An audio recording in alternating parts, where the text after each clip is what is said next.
For many, the 2016 election was about voting for the lesser of two evils.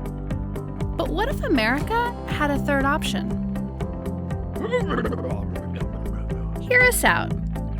Americans couldn't seem to get excited about their choices this election. Voter turnout is at a 20-year low.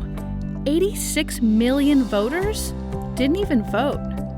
For comparison, only 28% of eligible voters voted for the winning candidate.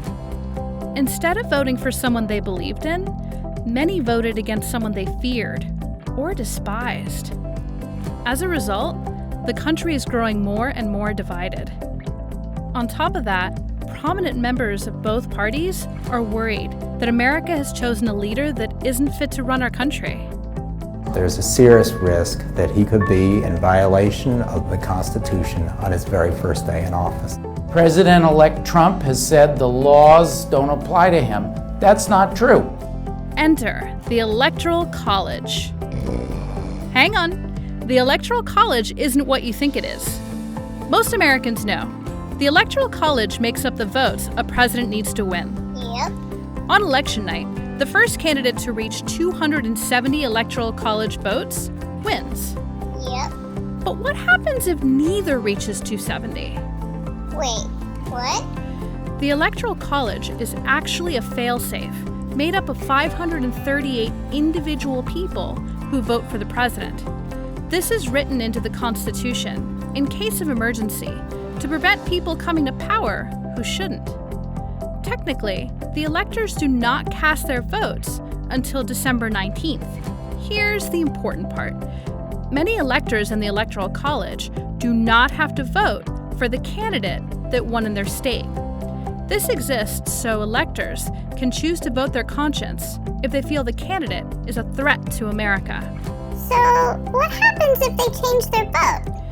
If enough electors change their votes and neither candidate gets 270, the president is then chosen by the House of Representatives.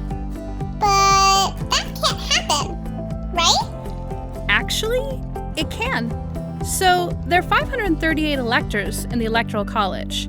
It takes at least 270 votes to win the presidency. Trump won 306. It only takes 37 electors to change the outcome of the presidency. 37 people. That's less than 7% of the Electoral College. People have done it before. Since 1796, 157 people in the Electoral College have chosen to change their votes. It's also worth bearing in mind, the Electoral College is made up of American citizens. Each elector in the Electoral College is nominated by the political party in their state. Some of these are politicians, but many of these are just regular people. Hang on, is that a teenager? Yep, and he's not the only one. And one of them is a teacher. Yep, and retirees, and small business owners. All kinds. Which means those 37 electors that might change their votes could just be regular American citizens. If that sounds like a long shot, this is where we tell you electors are already promising to change their votes. This is a conspiracy to elect Hillary. Actually, it's not. All the electors who have publicly said they're changing their vote, they're voting for a Republican. A third option, a compromise candidate, to bring America together. Many who voted for Trump are starting to regret their choice, and many are afraid that their voices will be heard even less than they were under previous presidents. In addition to many saying Trump may be dangerous for America, he is already turning back on the promises he made to his supporters.